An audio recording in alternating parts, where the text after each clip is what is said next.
film de l'association Réfugiés sans frontières, entre parenthèses RSF, relate la formation d'une dizaine de femmes dans le cadre du projet Mbote Moussala.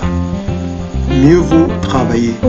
Une équipe chevronnée du GIC Le Champignon est partie de Yaoundé à Douala pour former ces femmes à la culture du champignon comestible du 9 au 11 avril 2019.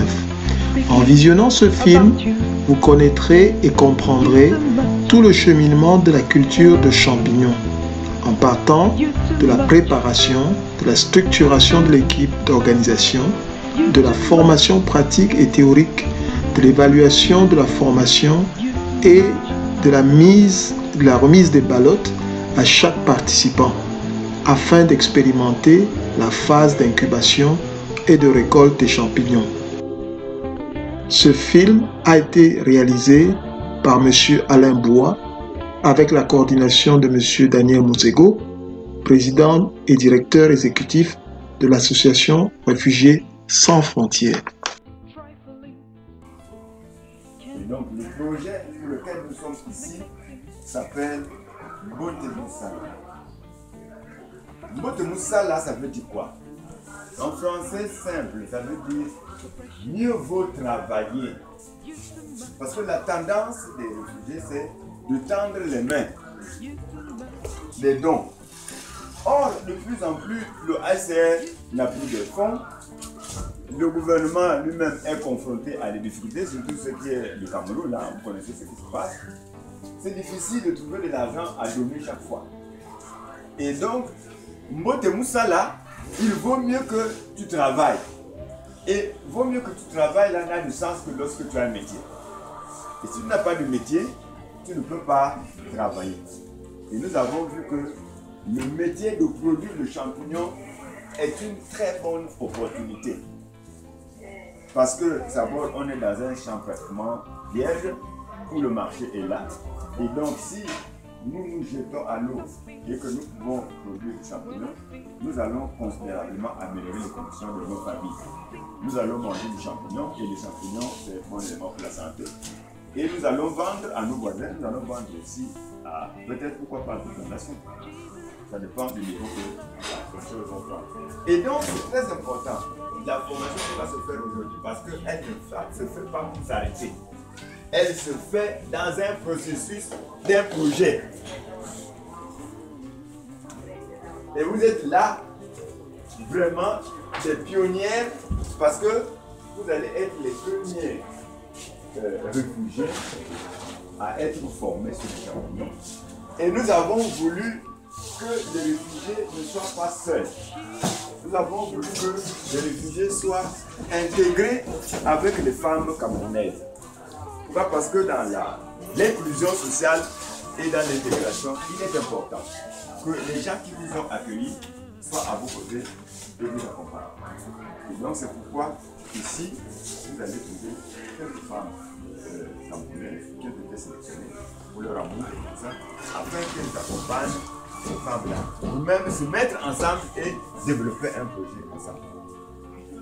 Donc, je vais pouvoir laisser la parole aux techniciens pour que la formation commence.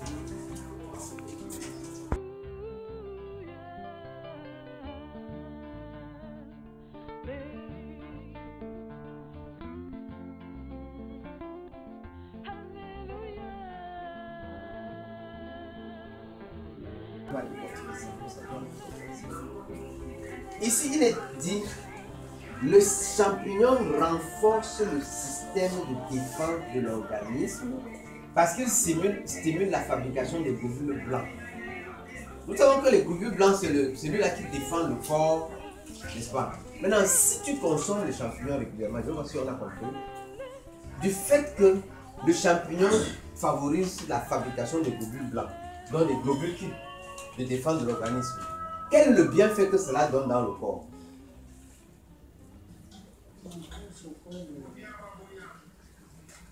Ça empêche à un être humain d'abord d'être anémique. Par exemple, mais surtout les globules blancs.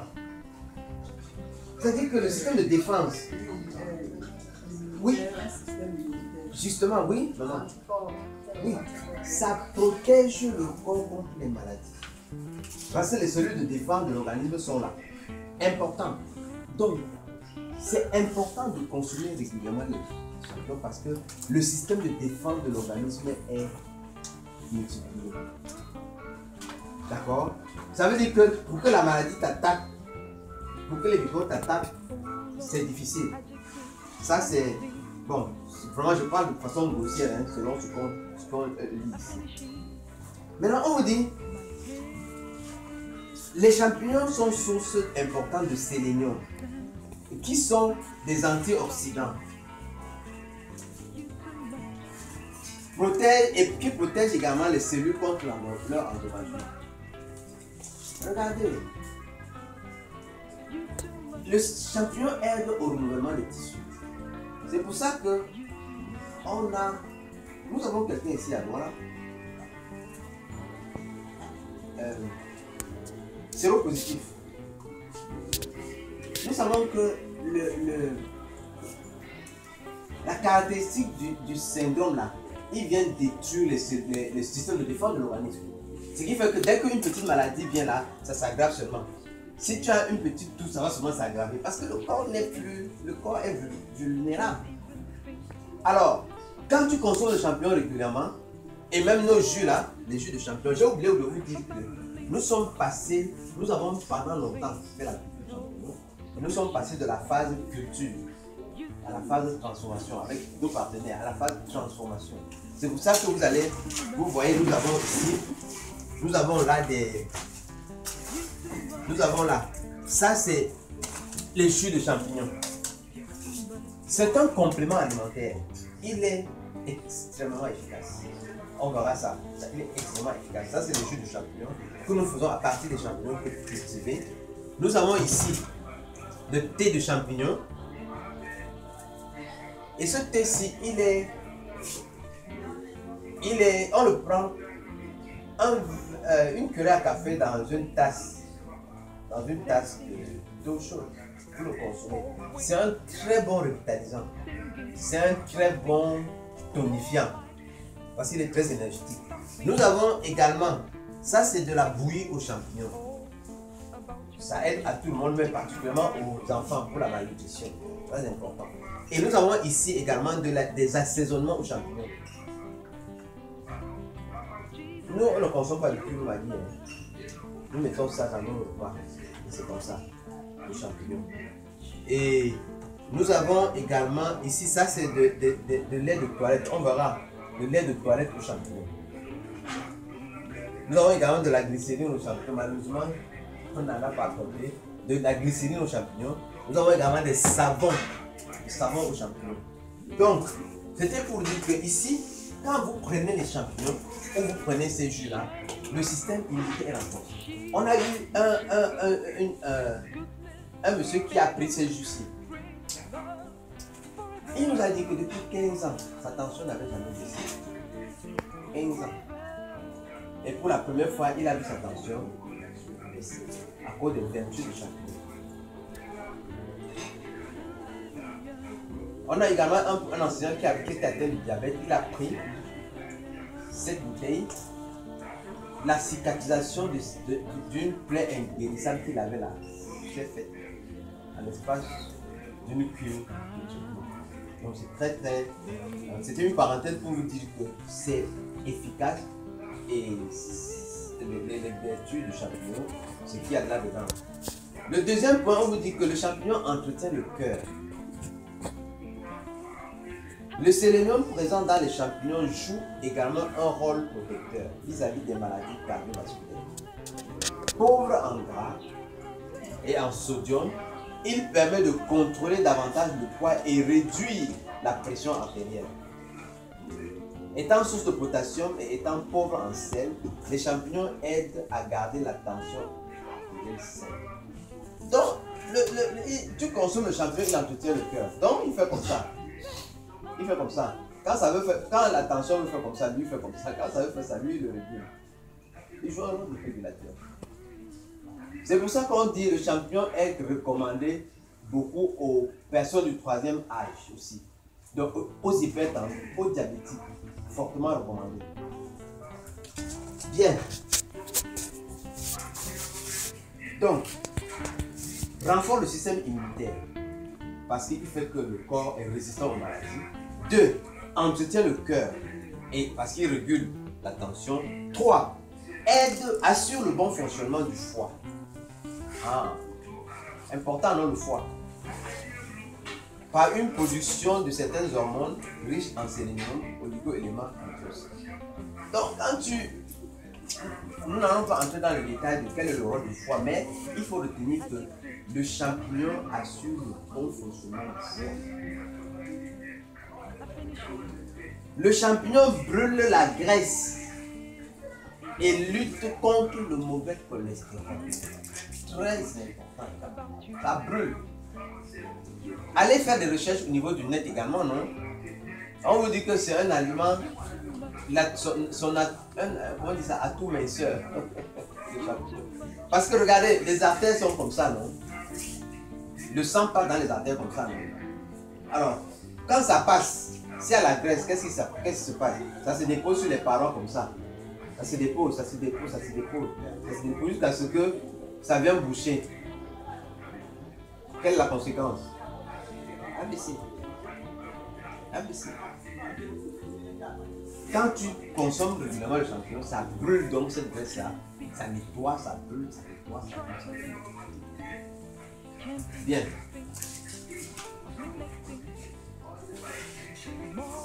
Le numéro 5. La consommation régulière du champignon prévient du diabète. On vous dit que les champignons possèdent un indice glycémique très bas. Ce qui explique pourquoi les personnes diabétiques peuvent manger des champignons sans craindre aucun effet sur leur niveau de glucose dans le sang. Maintenant, étant sans cholestérol et riches en antioxydants, les champignons peuvent aider à réduire les risques de maladies cardiaques, ce qui est fréquent chez les diabétiques. Donc, le champignon, c'est la viande des diabétiques. Donc, beaucoup de médecins le conseillent. Donc, alors, est-ce qu'il y a une question? S'il y a des questions, il faut poser. Parce que ça, c'est le clou de ce qu'on fait aujourd'hui, l'importance là. Avant qu'on entre dans la pratique demain, il faut que vous compreniez que mais quand je consomme les champignons comme ça, voici le bien que cela me fait. Ou bien, voici le bien que je fais à l'autre en le motivant à consommer les champignons. Très important. Ce n'est pas juste une viande comme toute autre viande, non. Une question? Pas du tout. Bien. Le champignon facilite la digestion. Je vous assure. Quand vous consommez les champignons là, c'est pas possible que vous... Bon, je veux dire, la défécation est essayée. Nous savons qu'il y a des maladies dont la constipation peut entraîner certaines maladies, comme quoi par exemple? La constipation. Hémorroïdes. Donc quand tu consommes le champignon, ça nettoie. Donc c'est difficile qu'il y ait une constipation qui puisse provoquer des hémorroïdes. Bon, le 7, quelqu'un va nous dire le 7 hein? Aide le fœtus à grandir. Facilite une bonne croissance des enfants grâce à son taux élevé de la vitamine B12.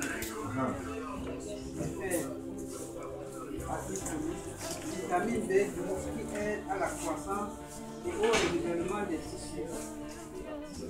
Idéal pour les femmes enceintes et les enfants. Au regard de ce qui précède, les champignons sont des aliments complets qui peuvent être un atout non négligeable dans la lutte contre la malnutrition. Lutte contre le cancer.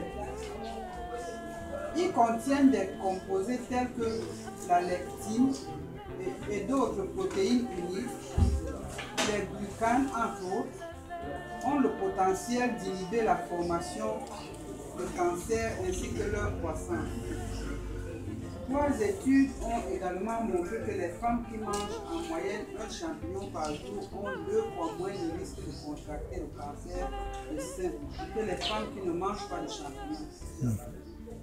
C'est grâce à la présence des polysaccharides et des polysaccharides peptides, substances qui jouent un rôle inhibiteur sur certains cancers par la stimulation des fonctions responsables de la synthèse des anticorps, enzymes intervenant dans la lutte contre les cellules malignes.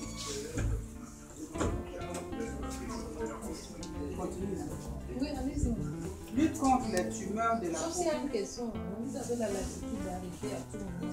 S'il y a une zone d'ombre, vous pouvez me répondre aussi.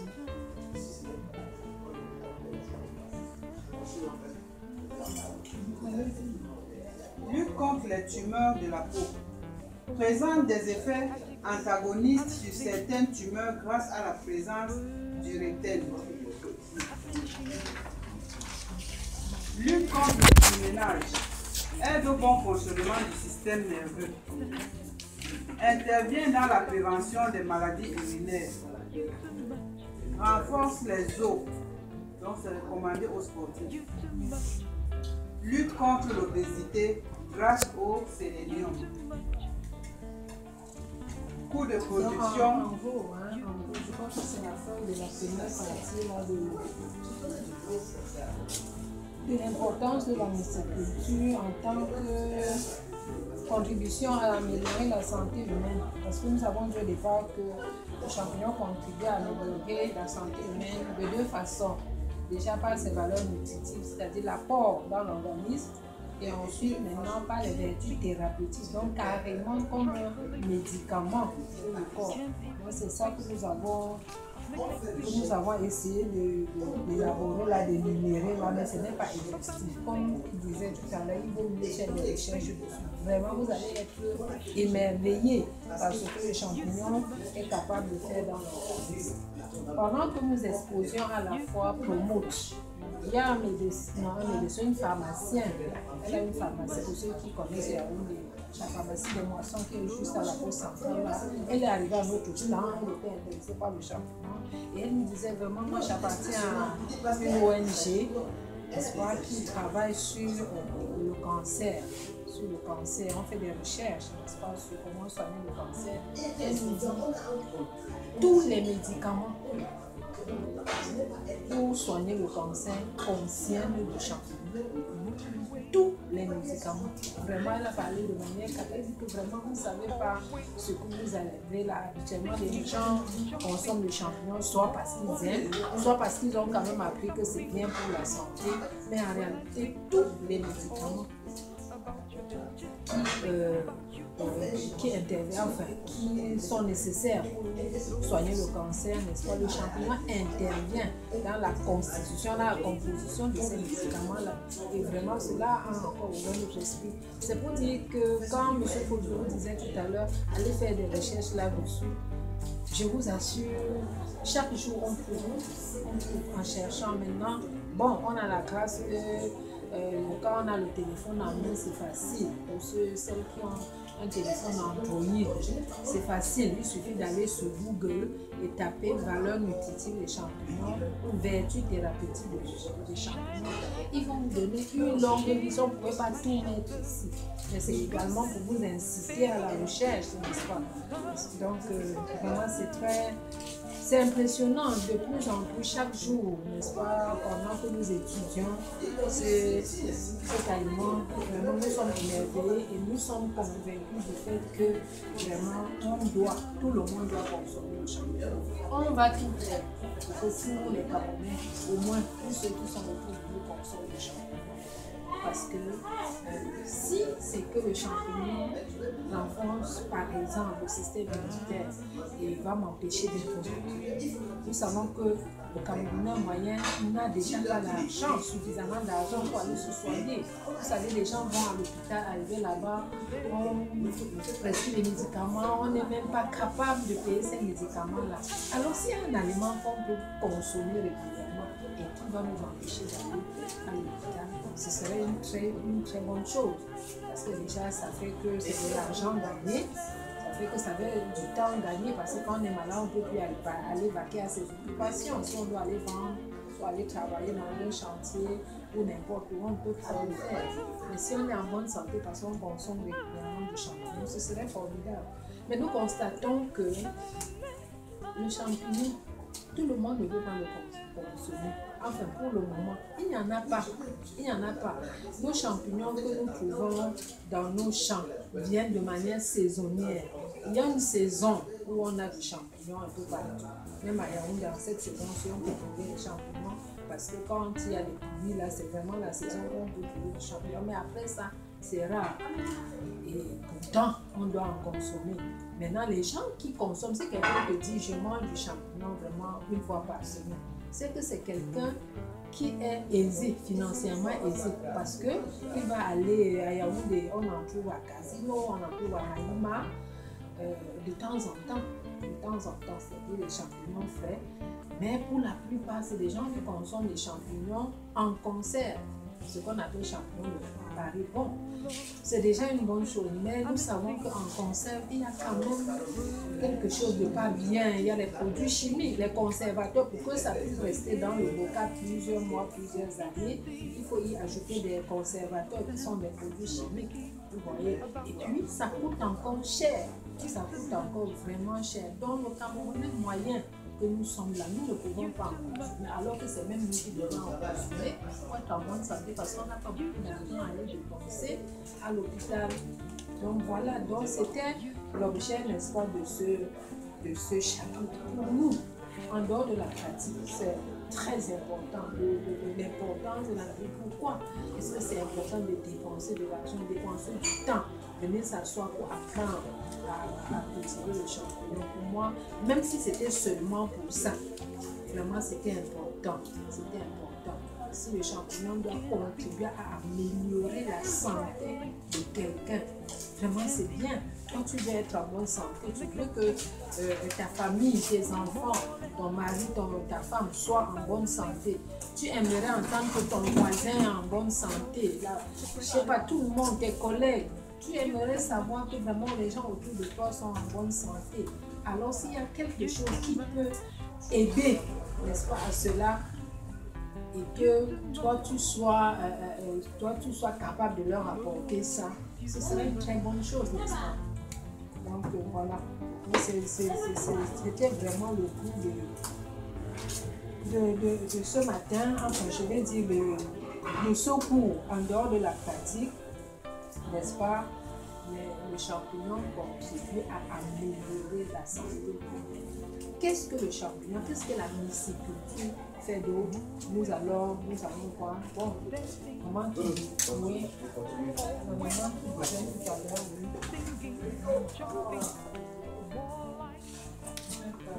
On est à la page 6. Nous avons fini le premier point de l'importance de la myciculture, qui est que le champignon contribue à la santé humaine. Qu'est-ce que la myciculture? C'était l'importance de la myciculture. Nous avons dit que la myciculture, c'est quoi? C'est la culture des champignons. Voilà.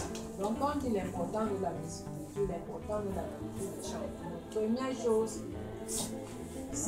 ça contribue à améliorer la santé humaine. Deuxième chose, qu'est-ce que ça fait? À la page 6, le point 2.2. Les autres choses qu'on a citées là, tout ça là entrait dans le premier point, c'est-à-dire améliorer la santé humaine. Maintenant, quelle est l'autre importance de la myciculture? Quelles sont les autres importances? Oui. De position assez logique. Varie en fonction de votre objectif de production. Voilà. C'est-à-dire que pour cultiver le champignon, on n'a pas besoin d'avoir des millions pour le faire. Et on ne peut pas vous dire exactement il faut tel montant. Non, c'est pour cela que c'est précisé, cela varie en fonction de votre production.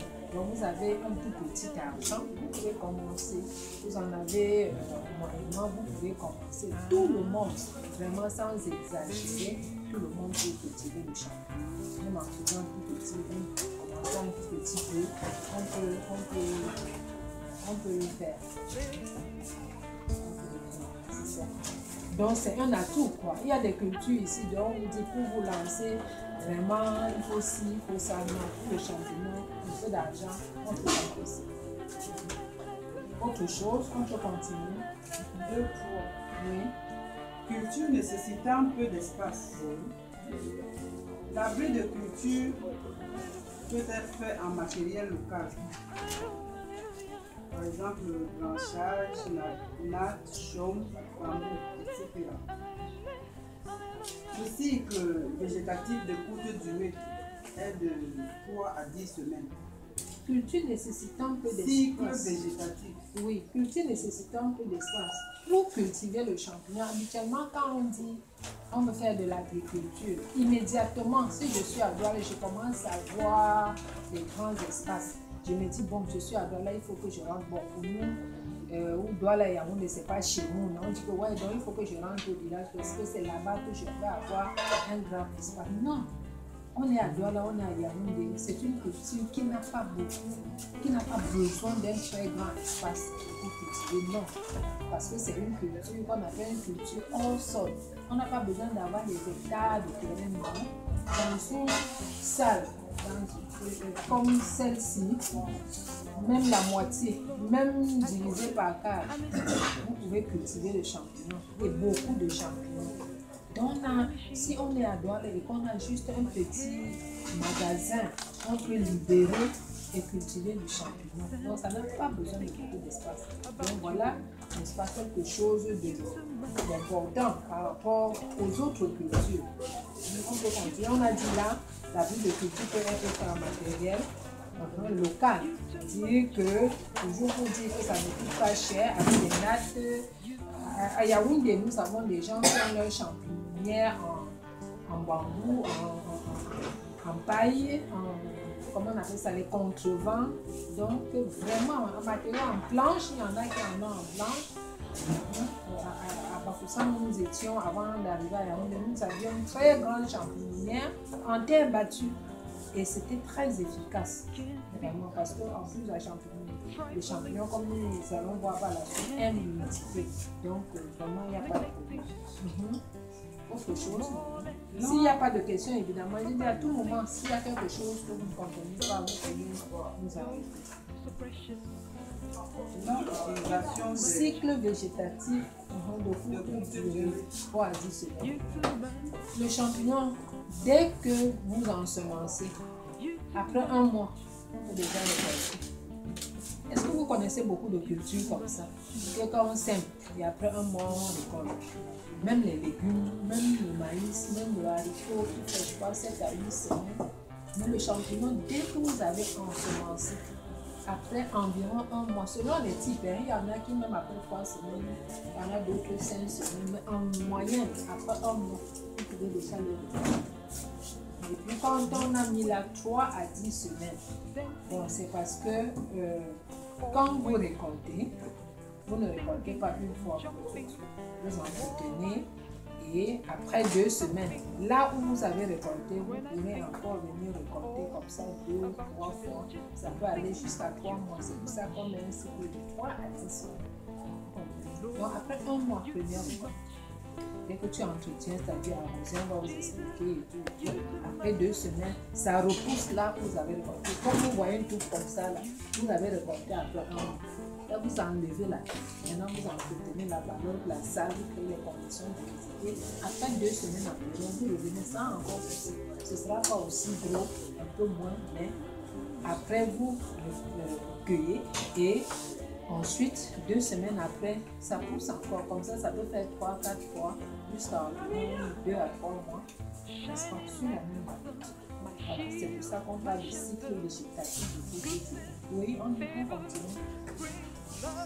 Non-utilisation des engrais chimiques ou pesticides.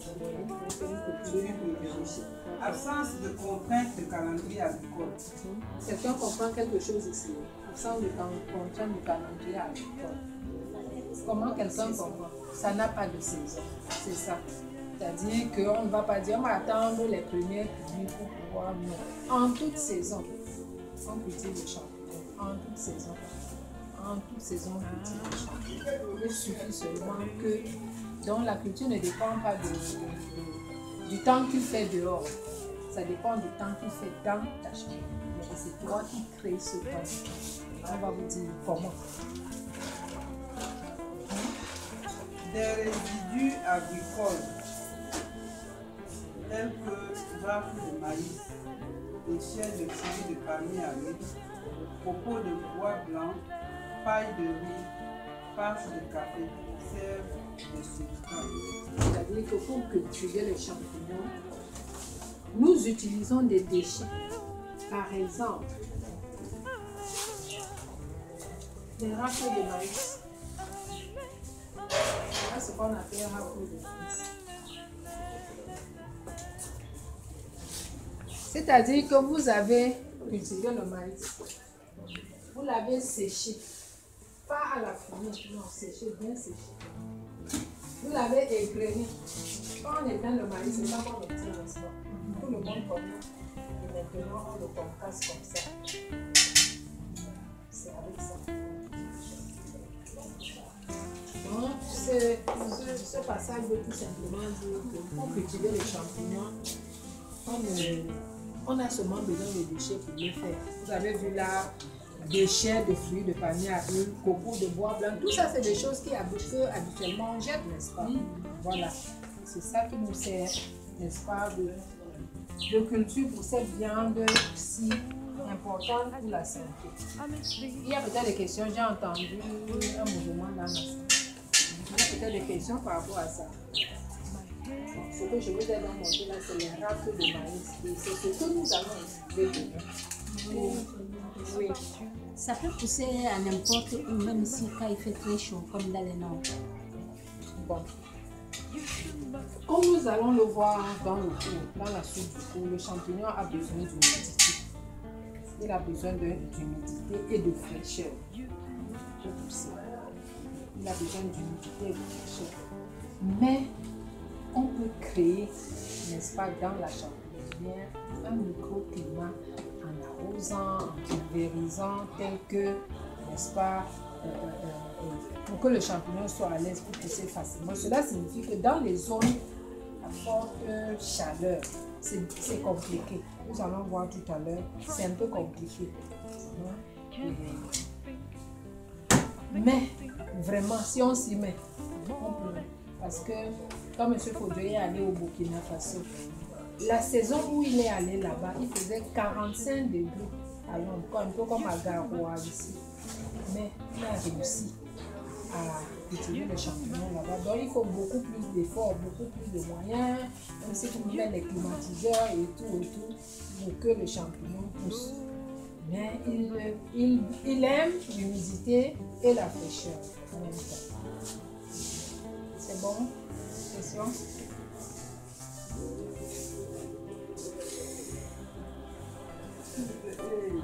Les déchets de fruits de palmier. Oui. En réalité, c'est les régimes là. Les régimes sur lesquels il y a les fruits. On enlève les fruits et ce qui reste là avec les piquants là, on les sèche, on les concasse aussi. Puisque tous les substances qu'on utilise doivent être secs puis réduits en miettes quoi, pour pouvoir être facilement utilisables. C'est de ça qu'il s'agit. Les bois sur lesquels il y avait dès qu'on enlève les palmiers. Oui, oui. Le régime là qui a les piquants, c'est ça qu'on sèche, qu'on casse, puis on utilise comme ceci. C'est bon. Et le copeau de bois blanc, oui. Le copeau aussi. Le copeau, on a le copeau. Le bois blanc, oui. Bon, le copeau, on peut l'utiliser là-dessus, mais le bois blanc.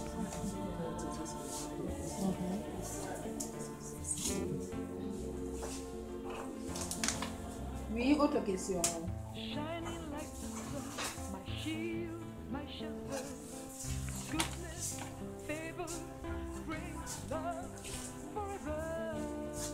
Mais les copeaux étaient déjà secs. Comme les champignons aiment l'humidité. Oui. Il aime l'humidité, ça veut dire, même le rafle est sec, non? Même les rafles là, c'est sec aussi, non? il aime l'humidité pour pousser, mais on va le traiter, on va le poser comme ça, là, les champignons, on va pousser. Non, demain on va voir comment ça va se faire de manière pratique. Voilà. On va le travailler, il y a des ingrédients qu'on va mettre, il y aura un mélange à faire et puis on va stériliser avant de le déposer quelque part comme ça, là, pour qu'il pousse. Productivité élevée, nous allons voir de manière pratique comment ça va se passer. On est toujours à la page 6, hein? Tout le monde y est. Utilité des déchets de culture. Oui. Au terme d'utilité des déchets de culture, au terme de la récolte des pleurotes, les substrats usagés servent de fourrage et d'engrais organiques dans les activités agro-pastorales. C'est-à-dire que quand nous avons fini, donc comme j'ai annoncé tout à l'heure, quand nous cueillons après 2 semaines environ, on cueille pendant que la production baisse. À un moment donné, bon, ça finit, ça ne pousse plus. Qu'est-ce qu'on fait de ce qui reste là? On le jette. C'est utile. Donc c'est pour ça qu'on dit que les déchets de culture sont utiles. On utilise ça, les cochons mangent ça. Donc si en plus à côté de votre champignonnière, vous avez une porcherie, alors dès que ça finit de donner les champignons, vous donnez au porc, ils vont manger. Si à côté de cela, vous avez, je ne sais pas, vous cultivez peut-être des légumes, à la fin, vous prenez, vous versez au champ. Vous mettez, vous versez au champ. Ça sert d'engrais organique pour les champs. Comme on met les plantes au champ et autres choses là, ça sert également d'engrais, un bon engrais, qui n'est pas chimique. Donc on peut utiliser ça. Donc tu cueilles le maïs, tu gardes les râpes pour cultiver les champignons. Quand les champignons finissent, tu prends ces déchets pour nourrir le champ avec. Vous voyez que c'est un bon cycle. Quelquefois même, si vous séchez bien les déchets là, on le rend en poudre, ça peut nourrir les poissons. Dans les étangs piscicoles, on peut verser dedans. Ça nourrit également, ça sert d'aliment pour les poissons. Est-ce que c'est bon? Donc, si on peut résumer l'importance de la culture des champignons et la myciculture, c'est que la myciculture contribue à améliorer la santé humaine. C'est un point très important de notre vie. De par ses valeurs nutritives, nous avons vu plusieurs valeurs nutritives et maintenant de par ses vertus thérapeutiques, ce que le champignon peut, n'est-ce pas, soigner dans notre corps. Il entretient le cœur, il permet un bon fonctionnement du corps. Pratiquement tous les organes vitaux du corps sont touchés par la consommation du champignon. Le cœur se porte bien. Le foie, pareil. La digestion, c'est-à-dire que les intestins et autres sont en bonne santé. Vraiment, le sang circule mieux. On respire mieux. Donc, tout ça, tout le corps, on a même vu tantôt là, les femmes enceintes avec tout l'apport que cela a dans l'organisme. Donc, même le bébé qui n'est pas encore né, qui est encore dans le sein de sa mère, si sa maman consomme du champignon, lui-même, il en bénéficie déjà. Donc, vraiment, c'est important. Très important. Deuxième importance, nous avons vu que c'est une culture qui ne nécessite pas beaucoup d'espace. On ne va pas se plaindre pour dire, oh, vraiment, malheureusement, je n'ai pas de terrain et tout. Non. Dans une petite salle, on peut commencer sa culture. Et après, on va peut-être agrandir la salle. Le champignon n'a pas besoin de beaucoup d'espace. Autre importance, le champignon, mais on le cultive en toute saison. On n'a pas besoin d'attendre la saison sèche ou bien la saison de le cultiver. On le cultive en tout temps. Et le champignon a un cycle court. Après 1 mois, n'est-ce pas, on peut déjà récolter. Bon, en gros,